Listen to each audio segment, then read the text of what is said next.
Le dossier de cette édition, il résume Paris à lui seul. Il est l'un des plus célèbres, sinon le plus célèbre musée au monde. Lorsqu'on parle du Louvre, on pense à l'Égypte ancienne ou à la Joconde. Eh bien, nous allons en découvrir ce soir une dimension cachée, voire secrète, l'argent.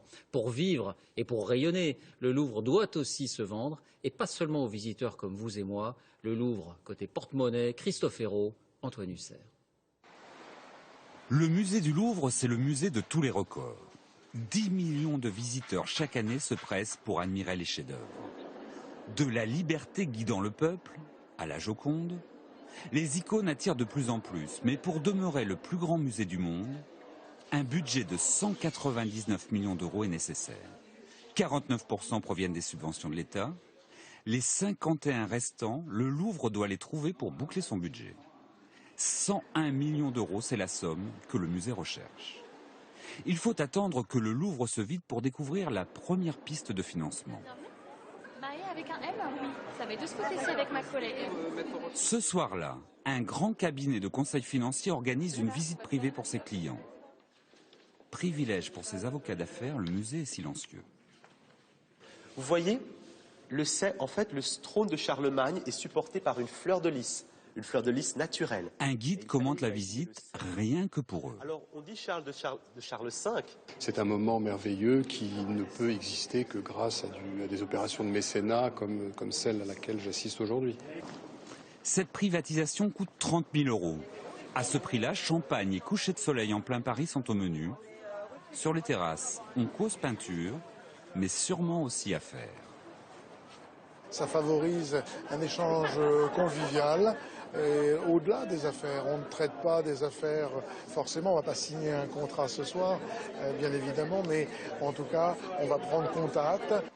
Sur l'année, 15 millions d'euros entrent dans les caisses grâce à ces privatisations. Deuxième source de revenus, les visiteurs, pour une recette de 61 millions d'euros. En 30 ans, la fréquentation a triplé.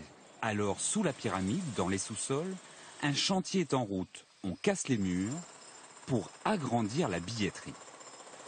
Si 40% des visiteurs entrent gratuitement, le billet est de 15 euros pour les autres. Le musée se doit de les accueillir convenablement. Mais le compte n'y est pas. Dernière ressource, les mécènes, qui apportent 16 millions d'euros par an. C'est une tradition et ces panneaux de remerciement en sont le témoignage.